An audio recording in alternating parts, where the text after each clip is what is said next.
On this special episode of That Kingsville Podcast, stay tuned. We talk Ontario election 2025 with a couple of the candidates. Representing the Green Party of Ontario, Stephen Higgins, and Tamara Stomp, representing the Ontario Liberal Party. Join us on this episode to talk about their campaigning and why you should vote for them. So stay tuned for all that and more on this episode of That Kingsville Podcast. That Kingsville Podcast proudly brought to you by Kingsville Brewery. Well, the winter is slowly starting to come to an end. I know. Is it? Yeah, sure as heck doesn't feel like it. I know, but like that little thing that pops out of the ground, Punxsutawney Phil, whatever, Wart Willie, whatever. Right? They say Shubenacadie Sam. Shabuzi. You can't forget Shubenacadie Sam. Yeah, and I never will again, nor know how to pronounce that. So if you're taking their advice, spring's coming in 6 weeks. So we better go to kingsvillebrewery.com, stock up on all that delicious brew. Love it. That so I agree good. with. Czech lager, light A, maybe some Hefeweizen. Maybe. Free delivery in Windsor and Essex County. Thank you, Kingsville Brewery, for supporting That Kingsville Podcast. Hopefully spring comes soon and we'll be outside delicious drinking in the sunshine. Welcome to That Kingsville Podcast. Here we go again. Woo! It's Dave, Kevin, and Steve. Thanks for tuning in. Pretty special episode, as we were saying in the preamble. A couple of guests here because Ontario election 2025 coming up in 17 days, 16 days. What is today? 16 days? Yeah, from recording. Yeah, 27th of February. That's election day. A couple of debates are coming up here on Friday, the 14th, Valentine's Day. Nothing better to celebrate Valentine's Day to watch the Northern Ontario debate. Kathy's got an exciting surprise date ahead to watch. Yeah. Hey, honey. Here you go, honey. I know how much you like politics. Let's go watch the Northern Ontario debate and then follow it up on Family Day and watch the rest of Ontario debate. Big day for the kids. Oh boy, watching debates. Stab each other in the arm with pencils and just how entertained they are. Get out of here. So yeah, and it is a PA day for the kids on Friday too. Oh, so they can get ready. They get double header. They can make the snacks. Full attention capabilities. So it's gonna be great. So yeah, so since we have a couple of the candidates in Kingsville proper, Kingsville residents, we decided we would canvass to see, if any of them were interested in it. So Steve, you reached out? Yes, and originally Anthony Liardi was scheduled to either phone in or come into the studio, and received a call Monday stating that he had a full day of campaigning today, plus an evening event that he was absolutely required to attend. So it was a late cancellation from Anthony. He did express regret and say that he'd be happy to come on a future episode. And we also reached out to the NDP candidate, Rachel Mills. Her initial response was yes, I'll talk to my team and get back to you. And, it's a busy time period. We didn't hear back after that. So that's okay. I mean, yeah, with it being a snap election, they got a lot to do in such a short amount of time, right? Kevin's not convinced. They got to try. Listen. Can we call it? I get it that the specific day of the election, but like most people in provincial politics, I think had a pretty good idea that there was going to be an election coming, and likely nothing against any of the local candidates, because it's not on them, but their parties probably could have been a little bit better prepared. Right, exactly. Like debriefing, selecting candidates in advance, making sure that they were understanding how to run your campaign for success rather than had a nomination meeting before the writ was dropped. That too, yeah. Well, not all of us can be in provincial politics, right? It's true, right? I know as a small child in Eastern Ontario, you were very, eager to fulfill your dreams. But does this speak to something else? Does this speak to the fact that less people want to get into politics? Oh, of course. 100%. Come on. We've discussed this before, and we've discussed this with, several local candidates and municipally, but it can be hell at times. Some of the abuse you take, whether it's online or even just walking down the street or your place of work or buying groceries, whatever. I'm just wondering if politics is tainted. I would say, as someone who ran previously, Did you run? in the 2018 municipal election, Dave was on the committee at the we'll time. go I was. way back. I did things. You couldn't pay me enough to run for any level of government at this point. Maybe the feds, actually, because no one really knows what they're responsible for, and they get a lot of money. Yeah, so we know what they do. Okay, name Stuff. Name 4 things that the federal government in your daily life is responsible for. Wow. Thanks, Kev. Thanks for putting the host, on right. You know what I'm saying, right? It is in mystery, right? Because it's not Peely. Well, that's a federal organization. Right. Yeah, that's just one though. That's not so. There's No, I joke, but and they obviously very important. It's our entire nation, blah blah blah. But really, what they do is earmark on a large scale. They earmark money that they provide to provinces, and provinces have the right to decide how they want to spend that money. And that's the way that we're set up, and that's it's been Canada. That's why it works. It's a dominion, and then the fact now that we're going into this without really having the parties they shot themselves in the foot, but they also kind of did us a disservice in not giving us quality candidates to choose from. Not saying that they aren't good candidates, but they put them in a position to have other than the incumbent, a decision to have a position to have to run behind the 8 ball for an entire campaign, just trying to get their name out for name recognition. And that's tough. Well, right? Possibly, but I guess to kind of, devil's advocate at that point too. I mean, if you look at the candidates, you could make a case that Tamara is quite well known, and maybe we'll discuss that in her interview. But she served municipally and the county. And then if you look at the other party, I mean, Steve Higgins we know how old Steve Higgins is because we went to school with him. Mm-hmm. So he's right around 45. I don't know how old Rachel Mills is, but she's young. And maybe these parties are looking at that and saying, okay, let's get their names out now, knowing that it may be an uphill battle, but get the names out now, looking ahead to, 3 or 4 years from now when, the names are out now, and then they've got 3 or 4 years to really start to establish themselves in different ways. So, maybe they're playing catch up. Maybe it's a long-term goal of the parties to kind of long game. Yeah. We'll see. Yeah. We'll see. Makes sense. That makes sense. And I should, just for clarity's sake, I should probably read off as of today, the 11th of February, we have 7 candidates that have declared. Yeah, so we're talking about the four major parties. But so obviously there are others. For transparency reasons, in alphabetical order as provided on the Voter Information Services election website.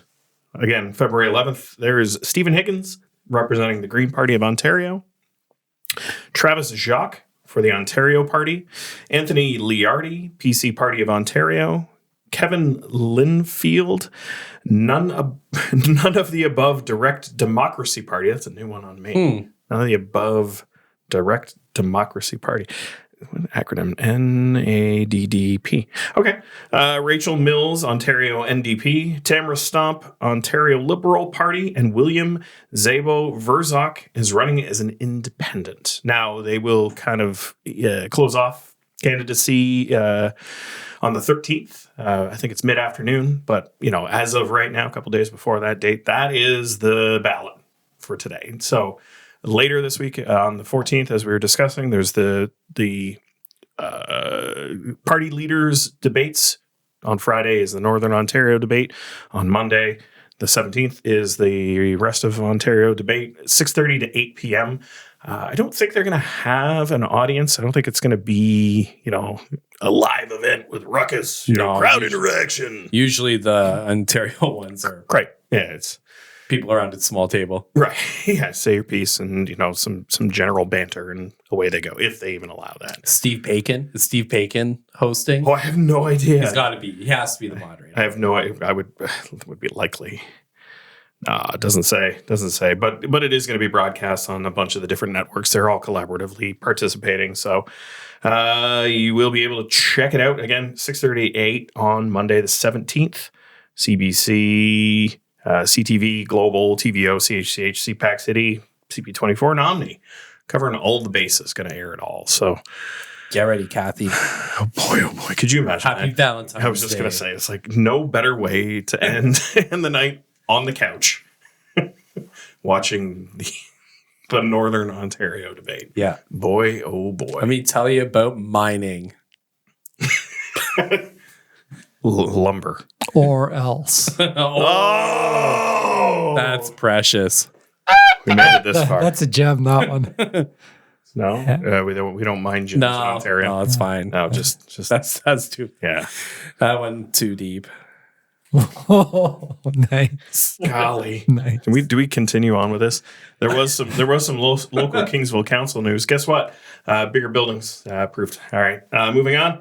Yeah. So they're beating a dead. I don't want to talk about it anymore. I I don't know. want to talk about it anymore. I know. It directly impacts me. I'm like, oh. I know. I don't want to talk about it. I'm So- sorry. We did discuss it a little bit last episode, Yep. but let's just. Put a sign up, point to the sky. People see it. It's their fault. Don't look at my property.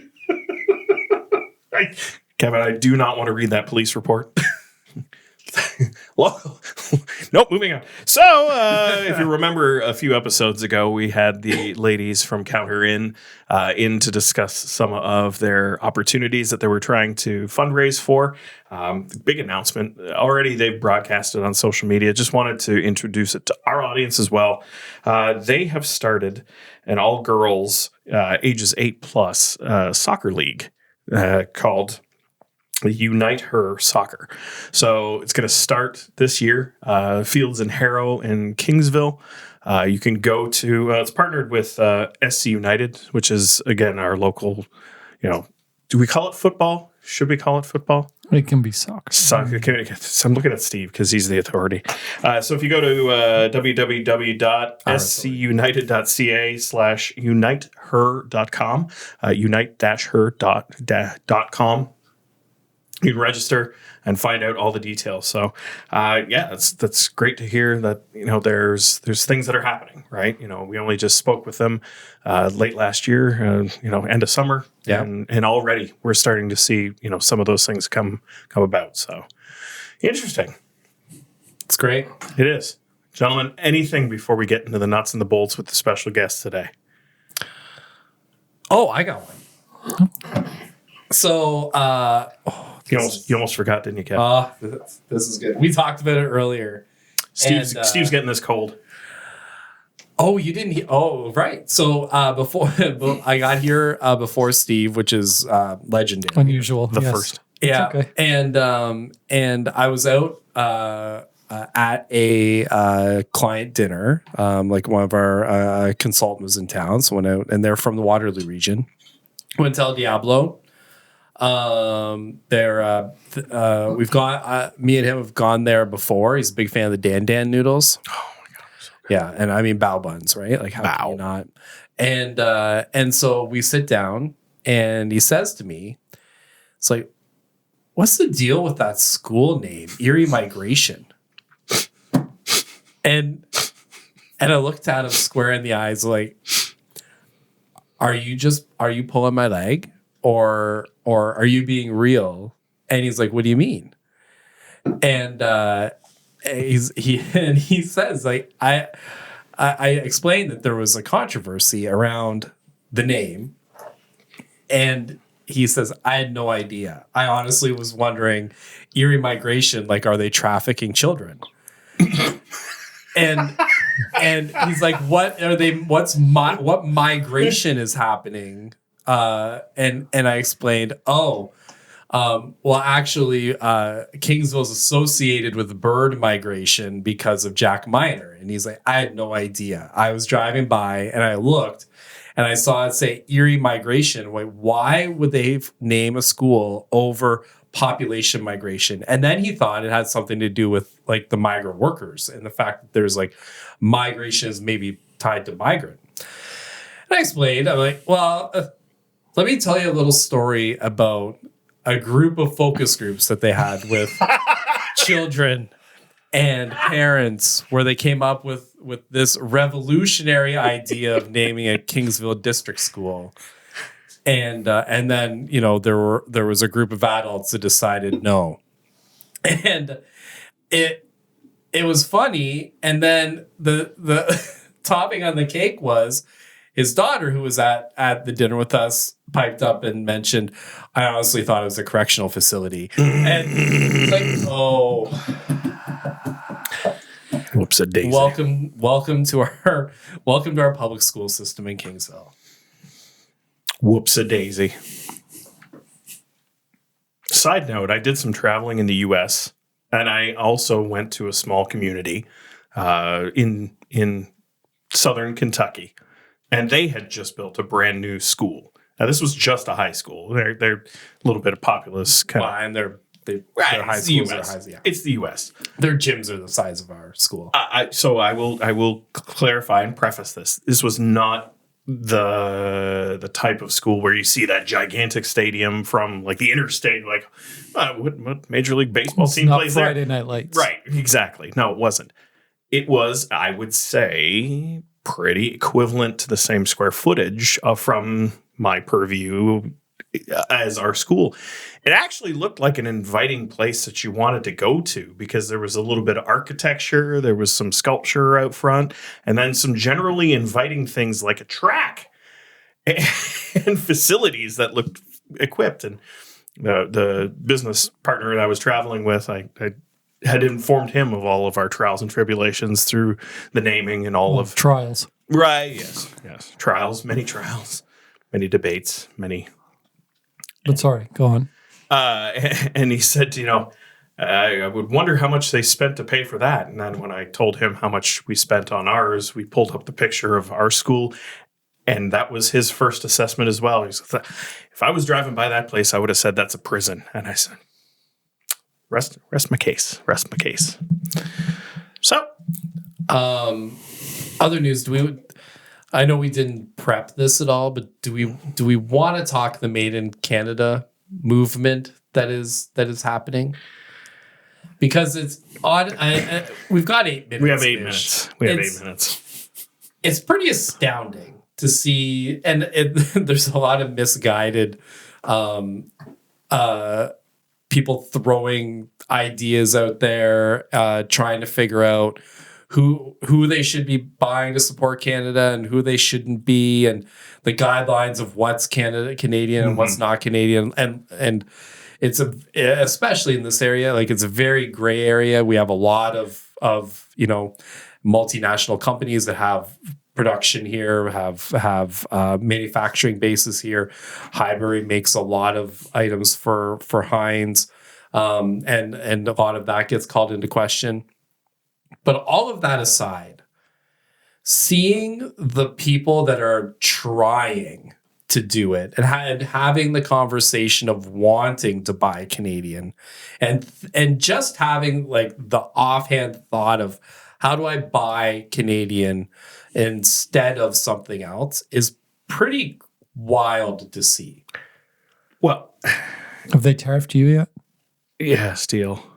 No, I mean you. Oh, me personally? Nah, no. No, I have other concerns with my validity to work in that country. May be revoked at any point in time if by the winds goes. But the company I work for is one of those major international companies that has manufacturing in the automotive sector in several different countries. Thankfully, Windsor is one of them, so I could probably work from Windsor. Anyhow, I agree. It's something we've never considered because there wasn't the need to. I don't necessarily purchase based upon origin of creation. It's the product I want or the flavor that I'm seeking or it has the characteristics of what it is that I'm desiring. I think the initiative has highlighted the fact that it's trying to get you to change some of those patterns, and you may find a new alternative that is better than what you had considered being class leading or whatever have you, right? Like we all here in Windsor, Essex County have lakeside pickles. Everyone that I know that has come down here and eaten a lakeside pickle loves them. They think they're better than anything you can get in the grocery store. We take it for granted. But that was something that we discovered years ago when family visited us from the Golden Horseshoe and from, out west. And now it's gaining that national stage because, as you're saying, that this momentum, this initiative is coming out where people are identifying Canadian-owned, Canadian-manufactured companies. So, well, even on a smaller level, we went out for dinner Friday night, and someone we were having dinner with was looking at the wine list and wanted to make sure they bought Canadian wine. Yeah. We've never been this generation here. I'm taking a step back. We've never been challenged for our Canadian pride, have we? No.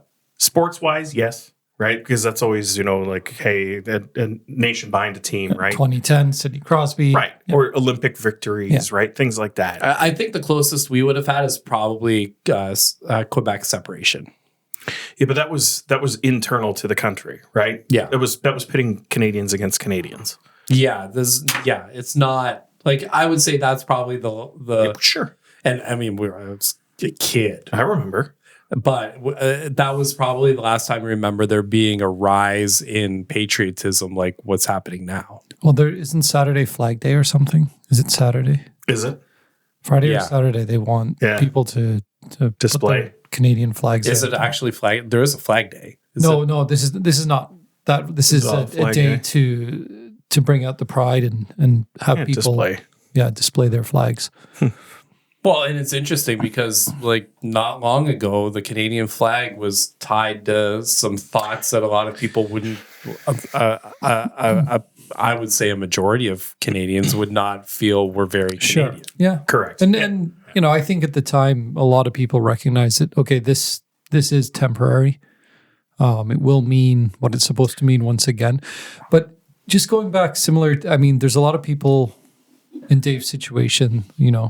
Reside over here, work over there. At least 40,000 of us, at least. So, and that's in that sector. But I remember when we lived in Leamington, a lady who lived next door was a nurse. Worked in Detroit. And I mean, their president's not going to know the numbers, or is he going to care? But the workforce that we supply them, especially probably in the medical sector. And, then people can easily turn around and say, oh, well, then they can just be nurses in Canada. Well, no, they can't because they're not getting paid. But, I'm wondering how far down this is going to trickle or how high up. And then in reverse, the message is going to go up. So let's say, the hospitals are going to start saying, okay, no, like you can't do this because we're going to lose this amount of our workforce. And then that message finally gets out. I don't think it's going to have an impact on his decision, but maybe it will start to sway more people. Steve, I wish we could even make a comment directionally to kind of validate or deny that. None of us know. No. None of us know. No one knows. None of us know. Our politicians don't know. They don't know. Only one person knows, and we're not going to talk about him. But I don't even know if he knows. I don't think he does. I think it's just Tuesday, and he's deciding to do something different. But I think... Sun's in my eyes. Going to put on tariffs.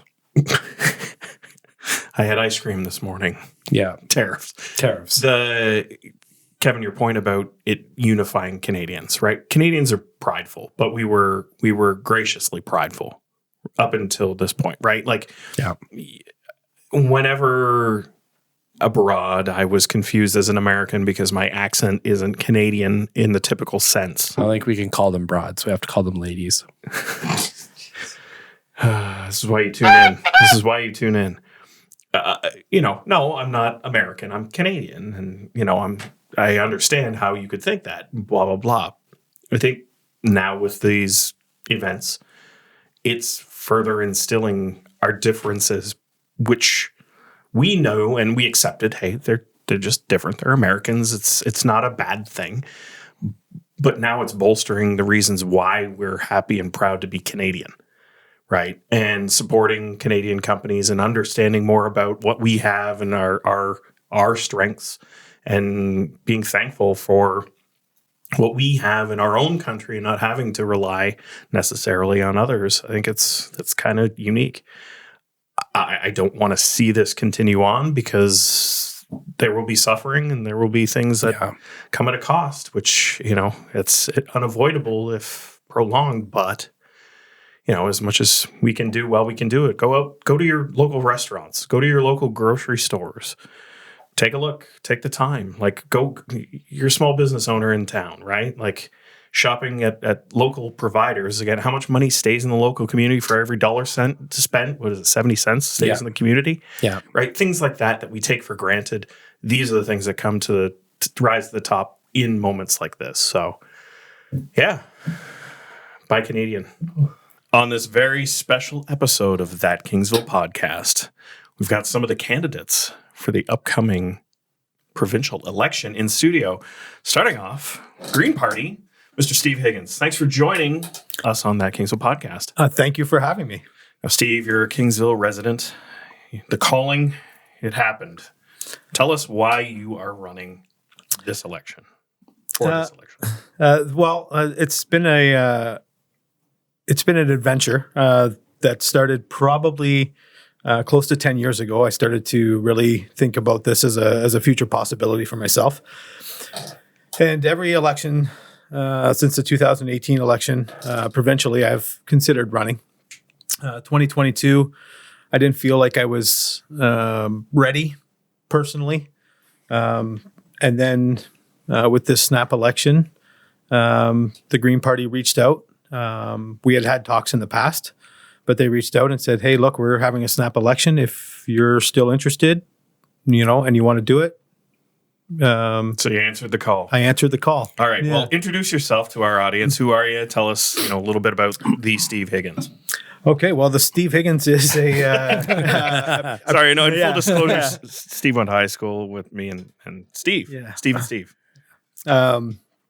I am just a regular guy. I'm a small business owner that is somewhat successful. I mean, I live my life by doing that. I'm far from wealthy. I'm just a regular Joe. I'm just an everyday guy that has an interest in politics and a passion for trying to make things better for everybody.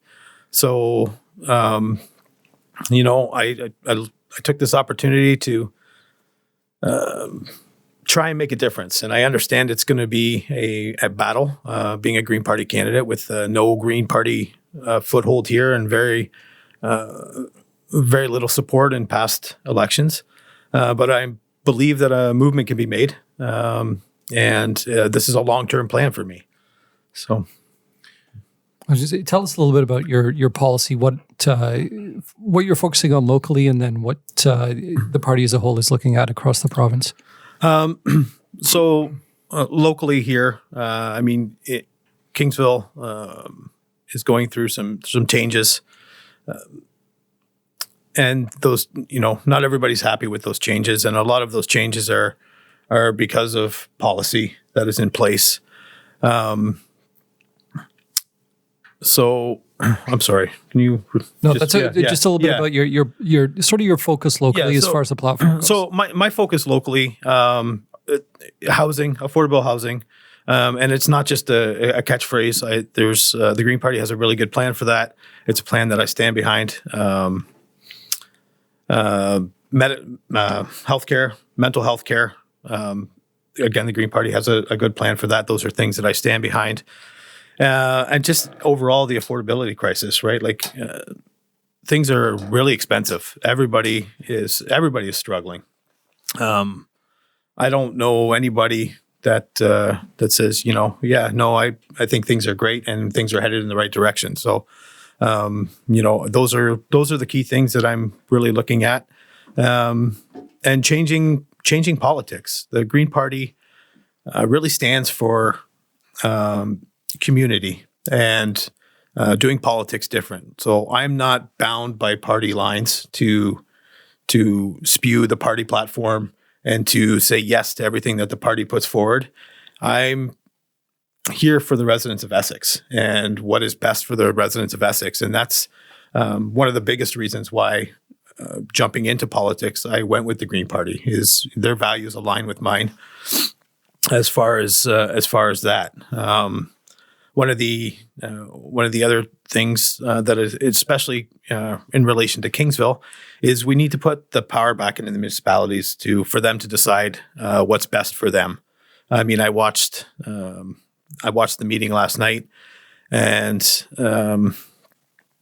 there's a lot of unhappy people, even people that had to make decisions that I know they didn't want to make.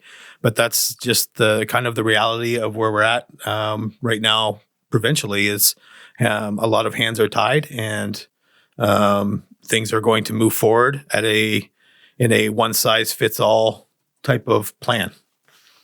You mentioned that you agree with the Green Party affordability platform. Mm-hmm. What is it?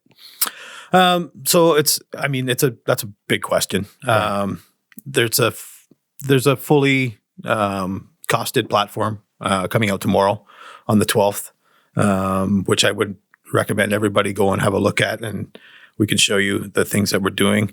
But one of the, some of the key things are in the housing department, making things more affordable by removing land transfer tax for first-time home buyers, incentive to build smaller homes, allowing more styles of homes to be built. Right now, with Ontario Building Code and policy, single-family units, it's taller sprawl. That's really, it's up or it's out, and there's not a lot of medium-density projects, and that's a lot of it has to do with the amount of hoops that developers have to jump through to do it. Like a fourplex, as of right, the only municipality in Essex that allows fourplexes to be built without jumping through hoops is Lakeshore, and mixed unit neighborhoods. Right, you look at these plans for the subdivisions that are coming up here in Kingsville, and it's a lot of single family homes. And it might be a townhome, but it's still all single family homes, and it's not really that's not really a fix for affordability. Cutting taxes for people in the lower tax brackets, low and medium income families, cutting taxes there, and having the well-off pay a little bit more. Those are things that we can do to help with affordability. Whenever you talk about provincial elections, usually top two items, and this year's is a very different election than normal. But a lot of times it's healthcare and it's education. Mm-hmm. Can you and obviously split them apart because they're huge. Yes. Can you tell us first a little bit about what the Green Party and what your thoughts are on the healthcare issue? So again, this is my voice, which happens to align a lot with what the Green Party is saying. We need to hire more nurses. We need to hire more support staff, and we need to get doctors. There's still people waiting to have a family doctor, and all that money spent on hiring nurses and family doctors, it's all preventative healthcare, right? Our healthcare system right now is almost emergency based, right? If you're sick, you don't have a family doctor, you're going to an emergency room. You're tying up emergency services. When it comes to healthcare, I also believe mental health is a huge component of that, and a huge component of preventative healthcare. Right? We need to spend more money in for mental healthcare. To give people the support that they need when they're going through mental health crises with family members. 8-month waiting list to see an OHIP funded psychologist is, when you're dealing with mental health issues, that's an eternity, and that's way too long. Basically, putting the support staff in would greatly increase healthcare. And then turning to education. Yeah. What there's obviously been some issues in this region around public boards, some governance concerns, that sort of thing. It's difficult to get into obviously local discussions because boards are autonomous.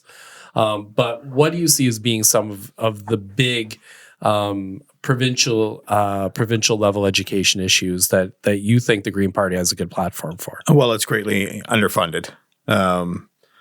Again, it comes down to, we run these things almost as if they should be for-profit businesses, when in all reality, every student that gets a good education is an investment into our future, right? We're finding tomorrow's problem solvers and solution finders and people that are going to be able to tackle the big problems that we have coming. And we're underfunding that. We're not investing in our own futures, right? At some point, we are all going to be elderly, and we are going to need these people to find the solutions to the problems that we have. And we're greatly underfunding it. We're packing classrooms. We're not giving teachers the support they need with EAs and other assistants. It's just an underfunded problem. So honestly, the honest answer is we need more money for education, and it's out there. I mean, everybody got a $200 check in the mail, right? That's a lot of money that could have went directly into some of these issues. You mentioned earlier the Green Party not really having a strong foothold in this area. Obviously, it's a short time span, but what are your goals for the next 2 weeks to really establish a stronger foothold? Get my face out there, get the message out there, especially the message that the Green Party wants to do politics different. They want community representation. They want community involvement. They want people to be involved, and they want their candidates to be a voice of the people that they represent, not a message from the party to the people, a true message from the people to the party. And that's the big message I'm trying to get out right now with this election. And the goal is, I set a pretty lofty one. 10% of the vote is what I've set as a realistic, achievable goal. And that's the drive that we're pushing for and working quite hard for. And then hopefully in 4 years with continued involvement and growing the back end of what needs to happen for a campaign cycle, we can make a strong push at representing Essex. The Green Party had 2 seats in the recently dissolved legislature. Do you anticipate that growing, whether it's here in Essex or just across the province? I anticipate the share to go up, the vote share across the province to go up. I would expect 3 seats. Mike should win Guelph again. Ashland should win Kitchener-Waterloo again. And Matt up in Parry Sound Muskoka is doing really well and just lost by a couple thousand votes in the last election. And I know they're doing a lot of work up there to make that happen. And from the inner party chat, there's a lot of momentum. So, I wouldn't be shocked if there was a surprise somewhere. Can we expect Mike to visit? Mike Schreiner? I would say no, not this time. If he did, that would be great. I would be happy to have him. And I understand we're a growing party. We need to put our resources in such a short election where we have the best chance to win. And I would welcome him, but I don't expect him. You know what? I'm glad that you said that you're hopeful to get 10% of the vote, because I've interviewed candidates that of the Green Party and some other parties that, as a reporter, like it's the election, it's a difficult election for that candidate. Yes. Mm-hmm. Right. And so I'm interested in being able to ask you and get an honest answer. What do you think has to happen to be able to break that threshold of thought that the Green Party is a fringe party? in our region? Because it's obviously it's happened, like you just mentioned, it's happened in Guelph. It's happening in the Waterloo region. What do you think needs to happen for the Green Party to be able to become, and I don't take this offensively, No, but to become what a lot of people would consider as being a viable party in our region to vote for? It's just a matter of getting the message out there and doing the work in between election cycles. So I'm committed to that. I'm committed to getting the message out. Anybody that reads the platform, and I'll encourage people to read all the platforms. It's something I've done every election I've ever voted in, is read all the platforms. I think that's more important than listening to the talking heads do what they do and talk. It's going to be a lot of work. And it's going to be a lot of getting the message out and people understanding that the Green Party is not just a for lack of a better term, the hippie party that that people seem to think it is. It's a legitimate party with legitimate plans, and putting in a lot of work behind the scenes to have as much influence as they can with the few seats that they have. Well, Steve, thanks for joining us on the show. A little bit of exposure to our audience. Do you want to give us the final pitch? Yeah. The final pitch. Why should people check the box? If you're tired of the way things are going, honestly, have a look at the Green Party platform. Read it. Like I said, a fully costed plan will be out tomorrow, February 12th. Around noon is the launch time. Look at it. And you might be shocked at how well it's put together and how it speaks for what I'm hearing a lot at the doors when I'm knocking, which is people are tired. They don't feel like they have a voice, and the Green Party wants to bring a voice back. That's how they want to do politics. So I'm encouraging you to just have a look and read. And if the Green Party message resonates with you, vote Green. Election February 27th, a couple of debates coming up on Friday and Family Day. So you'll hear from, the provincial representation. But thanks again for joining us on That Kingsville Podcast. Stephen Higgins, Green Party of Ontario candidate for Essex. Thank you. And now joining us on this special episode of That Kingsville Podcast, Essex candidate for the Liberal Party of Ontario, Tamara Stomp. Thank you for joining us tonight. Thank you for inviting me. Yeah, some big news when you agreed to be the party candidate. So tell us a little bit about yourself to our audience, and then we'll get into, some of the policies and questions. Well, I think a lot of people already know me. I've been in politics before, and I have been in community service before. So I'm a local lawyer. I go to Windsor every day from my hometown of Kingsville in order to stand up in court and argue for your rights. But I do mainly family law. So always someone hates me. I either represent the wife or the husband, and one or the other is not usually happy, or sometimes both are not happy. So I been doing that for 43 years. So I first started in Toronto, came back down here, and this is my hometown. And I've lived here, I think, all for about 7 or 8 years. I have 2 children, a husband. We live on the 4th concession in Kingsville. And I work all the time, day and night, and 7 days a week sometimes. And I love to do overnighters. Not really, but I end up doing them quite a bit, because it's quite difficult these days. Probably everybody's job is, because things have changed so much. So what I do in the off time is I work with a lot of nonprofits as a volunteer. And for example, I've done many of them, but right now I'm working with the Kingsville Military Museum, and that is great. A bunch of really dedicated people, and they're building a new building, so I can write grants. I can do all sorts of stuff. I also am chair of the Friends of John R. Park Homestead. was on IRCA for 11 years that I was on town council. So I have a special affection for that, plus environmentally conscious things. In 2003, I decided that I was going to run for election in the town of Kingsville Council. And I was elected I served for 3 terms. I was elected the first one, and a new face, a new person on council. And then the next term, I was the highest grossing number of votes. And then the term after that was I ran for deputy mayor, but they acclaimed me instead.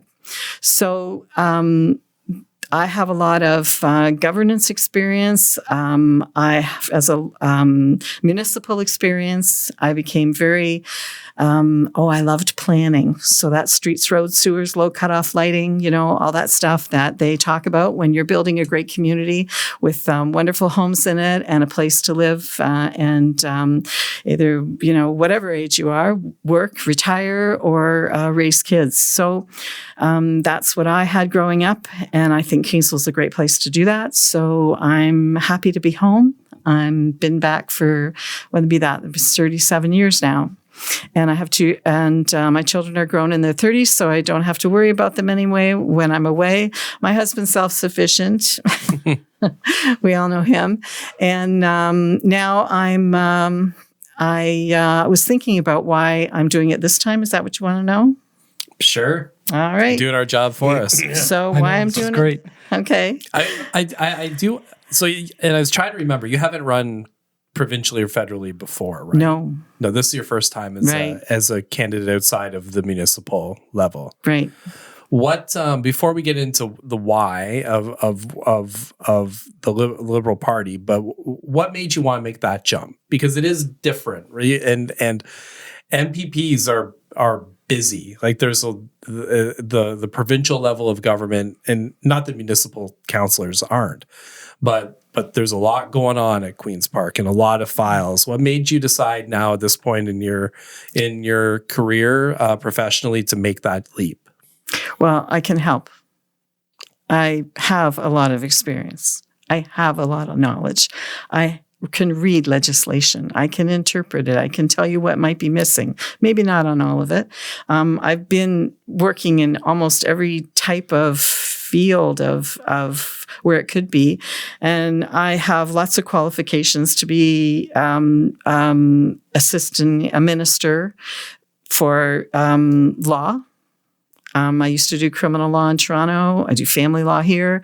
I can do planning. I can do housing portfolios. I can do health portfolios. That's not hard. That's the easy one. I think there's a lot of answers quickly for that one. And I do all sorts of areas. When I do divorces, I have to deal with tax law, because people have to do their taxes when they're separated and all sorts of stuff. So I have a lot of experience and knowledge to share. I hope that I don't think I'll have a long learning curve because I do it all for a day job. And I have a lot of energy still. So I want to do it before I don't have any energy. And this is the right time because I don't believe that Doug Ford should be running Ontario anymore. Me again? No, I don't. It's poignant. So the platform. What are some of the key points that you, as a candidate for a party that really took a beating in the last election, what sort of platform are you running on that's trying to get the Liberals back to some sort of, for lack of a better term, relevancy? As a candidate in the last election I ran in, you mean? Took a beating? No, the Liberal Party of Ontario. Oh, Liberal Party of Ontario. Okay, well, why am I running Liberal? No, what are some of the key points of your platform? Okay, I didn't know it was related to getting a beating. No. To try and reestablish the Liberal Party is a more relevant. Well, I've always been a Liberal, and that's Nigel Lucas's fault. Because he's a guy in town. So we all know the Lucas family in Kingsville is very famous. And he he worked for us in our grocery store, and we would walk home from school every day from high school and go right to the store to work at night and after school and evenings. And he was a liberal, and that's what he chose. And he maybe told me about it, and I don't think he indoctrinated me, but he told me about it. And it was always the party that I thought fit best. I'm not very conservative unless it's for money. So economically, I'm conservative. I do believe in saving, and the economy is exactly what runs everything for us. But on all the other human rights issues, I do believe I'm liberal. And so I can't give those up just to go with the conservatives. And the other parties, I love the NDP. Oh, they're wonderful people. I hang around with most of them. So I think that they have a great thing, but I don't think that in this election for Ontario that I could run for them. It's not my choice. My choice was when the Liberals came knocking and said they don't have a candidate, I said no. On January 31st, I said no. I typed it back on my email. Nope, not chance, not going to do it. I'm doing just great. I got lots of nonprofits, got a busy law practice. I got lots of things to do. But then I thought about it over the weekend, and I knew that was exactly what was needed. It needed a strong candidate in this area. It's only because I can service what are the needs here. I already have all the connections. I think that I can get off the ground and running so quickly. And I also think I have a very pragmatic way of looking at stuff. And I tell you the truth. And some people think that that's too harsh sometimes. But I can tell you when you're facing big decisions that you want to see the bad and the good of what your steps are. And I tell you, just like I say to most people who are getting a divorce, well, the bottom line is you're screwed, but this is what you need to do in order to make the best of the situation. And people appreciate that. I know they do. And I will not change that way. I will be that way continuously because I do believe people need to know. So I think that I can bring something to the table, and I like the Liberal platform. I do. There's nothing wrong with it. I mean, put together the housing, for example. If you think about that, and what did Doug Ford do? He made a Build Homes Faster Act.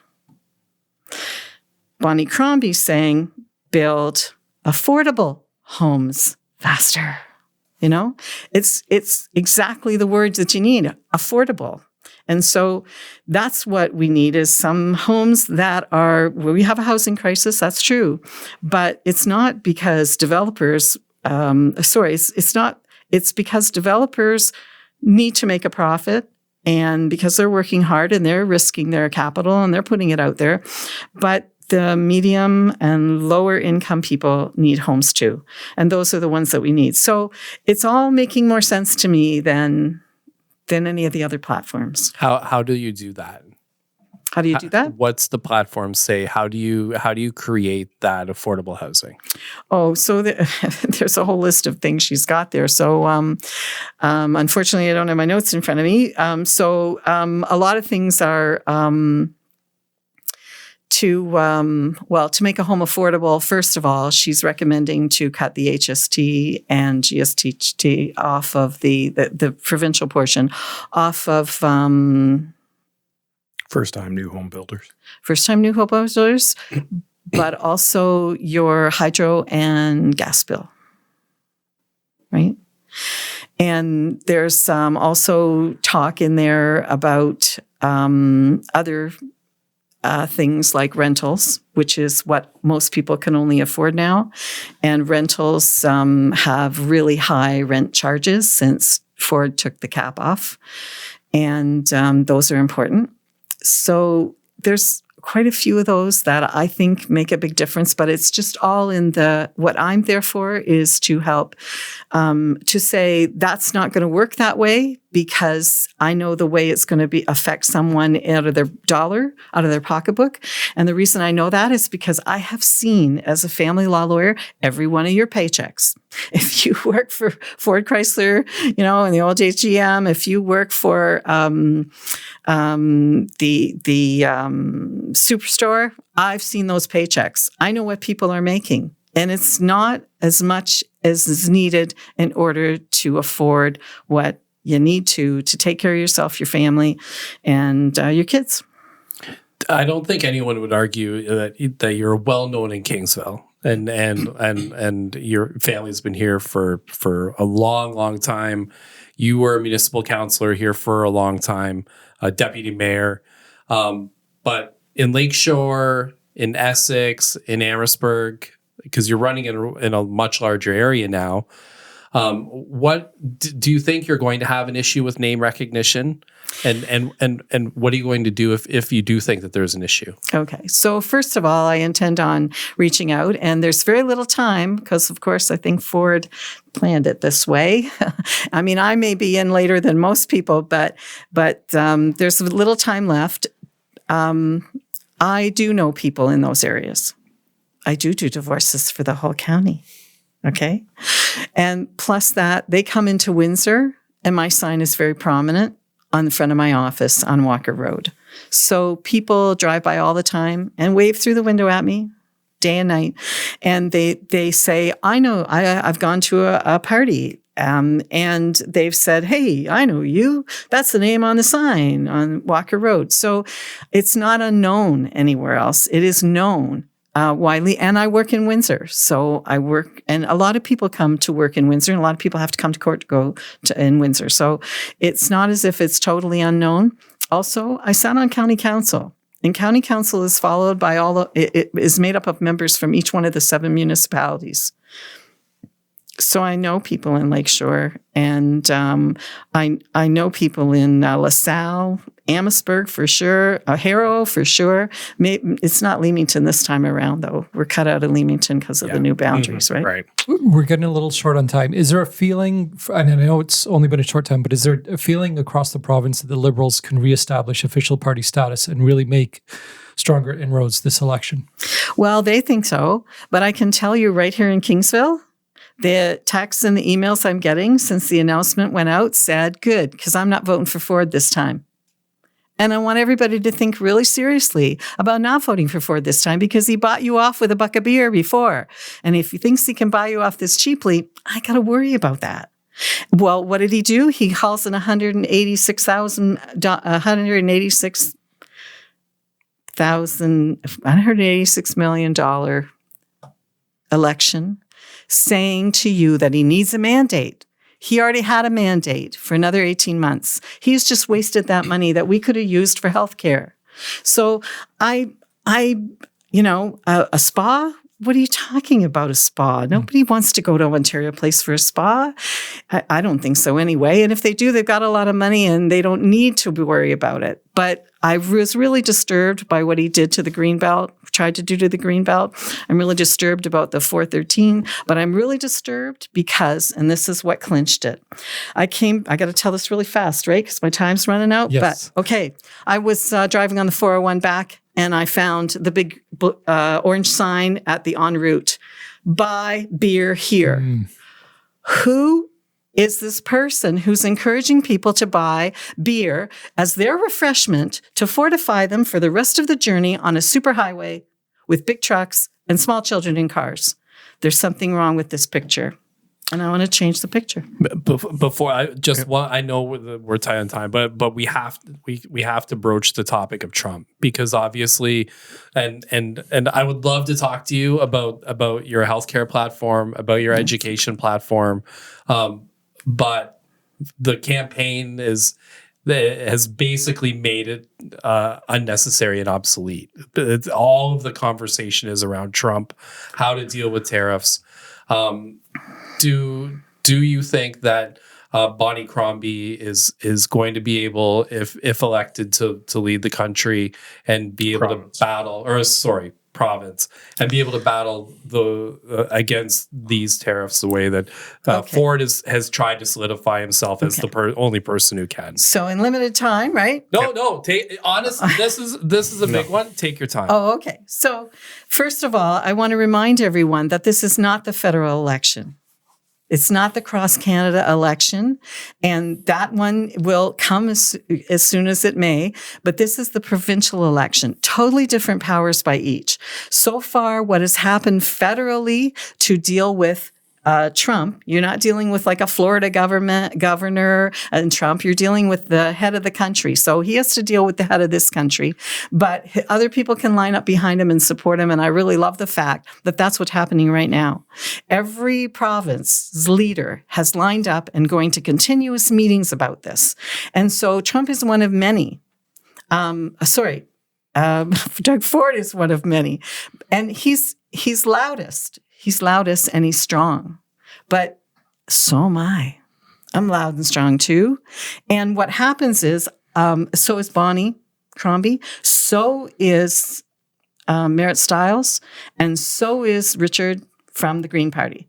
They're all going to be strong. And what they will do for Ontario is they will collaborate and be three voices. Those three will be the ones who will get together and be a united front. Trump's on his own. Ford's on his own, playing he's a Trump. He's on his own and he's talking a good talk, but I don't think that he's going to be able to walk it when he gets down there and meets the guy if that's what his intention is. He thinks they're going to bash up against each other and he's going to win. I think it takes more than that.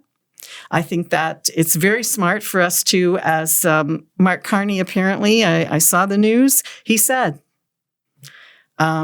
we need other friends. And now they're talking about the European Union. Maybe they're our friends if Trump doesn't want to be. So this is an important watershed moment to make the right vote, to say how many people can work for us.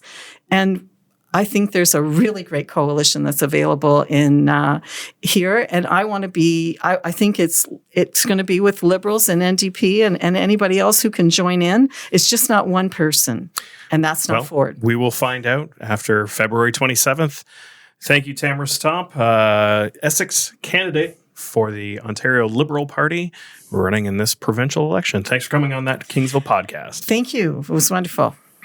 So I want to thank Steve Higgins and Tamara Stomp for joining us on That Kingsville Podcast. It was nice to have them come in and talk about some of their hopes for this election and some of the, ideas and things that they have as they're running in this campaign for the election. Again, on the 27th, go out and vote. We should mention that we did receive regrets from Rachel Mills of the NDP party and Anthony Liardi of the Ontario PC party. Yep, we did.